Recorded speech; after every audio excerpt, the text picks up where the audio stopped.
Hi வணக்கங்க. இந்த வீடியோவில் நம்ம திருக்கோஷ்டியூர் அப்படிங்கிற ஊரில் இருக்க சௌமிய நாராயண பெருமாள் கோயிலை பற்றி தாங்க பார்க்க போகிறோம். இது சிவகங்கை மாவட்டத்தில் இருக்குதுங்க. 108 திவ்ய தேசத்தில் ஒரு முக்கியமான கோயிலுங்க. அம்பாள் பேர் திருமாமகள் தாயார் சன்னதிங்க. இங்கே நமக்கு பெருமாள் 4 நிலைகளில் காட்சி தராருங்க. கிருஷ்ணர் சன்னதியில் வந்து நர்த்தன கோலத்திலையும், சௌமிய நாராயண பெருமாள் வந்து சயன கோலத்திலும், உபேந்திர நாராயண சன்னதியில் வந்து நின்ற கோலத்திலும், பரமபதநாதன் சன்னதியில் வந்து அமர்ந்த கோலத்திலும் காட்சி தராருங்க. இது விஷ்ணு கோயில் அப்படின்னாலும் இங்கே நமக்கு சிவனை தரிசனம் பண்ணுறோம். சிவனுக்கு தனி சன்னதி இருக்குது. பக்கத்துலேயே முருகரும் விநாயகர் சன்னதிகள் இருக்குது. நம்ம அங்கே தரிசனம் பண்ணிட்டு தான் பெருமாளை பார்க்க போகிறோம்.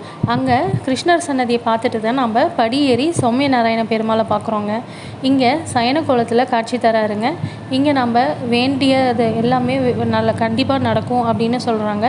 ஒரு விளக்கு வந்து பேப்பரில் கட்டி தராங்க. நம்ம அதை வாங்கிட்டு வந்து வீட்டில் வச்சு சாமி கும்பிட்டா கண்டிப்பாக நடக்குது அப்படின்னு சொல்கிறாங்க. அதுக்கப்புறமா இந்த விளக்கை வந்து அங்கே கொண்டு போய் கொடுத்துடணும் அப்படின்னு சொன்னாங்கங்க.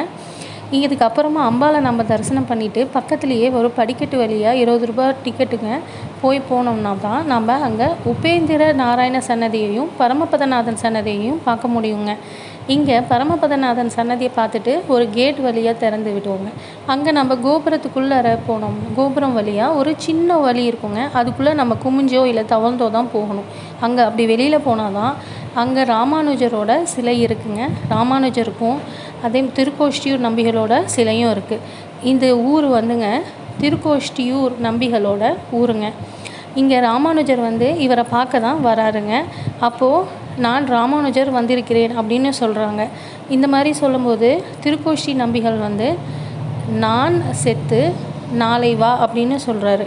இந்த மாதிரி 2 நாள் 3 நாள் போன அப்புறமா ராமானுஜர் அடுத்த நாள் என்ன சொல்கிறாரு, அடியேன் ராமானுஜர் வந்திருக்கிறேன் அப்படின்னு சொல்லும்போது நம்பிகள் வந்து கதவை திறந்து இவரை வரவேற்று கவனிக்கிறாரு.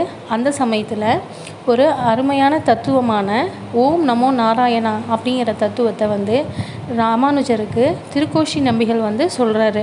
அப்புறம் இந்த நமோ நாராயணா மந்திரத்தை நீங்கள் மட்டும் சொல்லுங்கள், யாருக்கும் இதை வெளியில் சொல்லக்கூடாது அப்படின்னு சொல்கிறாரு.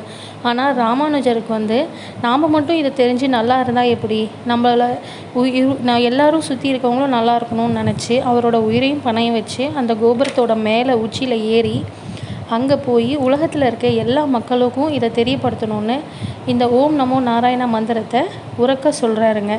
இதை நம்பிகளும் வந்து மகிழ்ச்சி அடைந்து அவருக்கு எம்பெருமானார் அப்படின்னு பேரை சூட்டுறாருங்க. இங்கே மாசி அன்னைக்கு மிதக்கும் திருவிழா அப்படின்னு அந்த தெப்பத்தில் ரொம்ப விசேஷமாக நடக்குதுங்க. இந்த ஓம் நமோ நாராயணா மந்திரத்தை இங்கே எல்லார் மக்களும் சொல்லி பயனடையணும். இந்த வழியில் தான் நாங்கள் தவழ்ந்து வந்தோம். இங்கேருந்து அங்கே தெரியுது இல்லைங்களா, அதுதான் நம்பிகளோட வீடு. Thanks for watching. Teena Raja.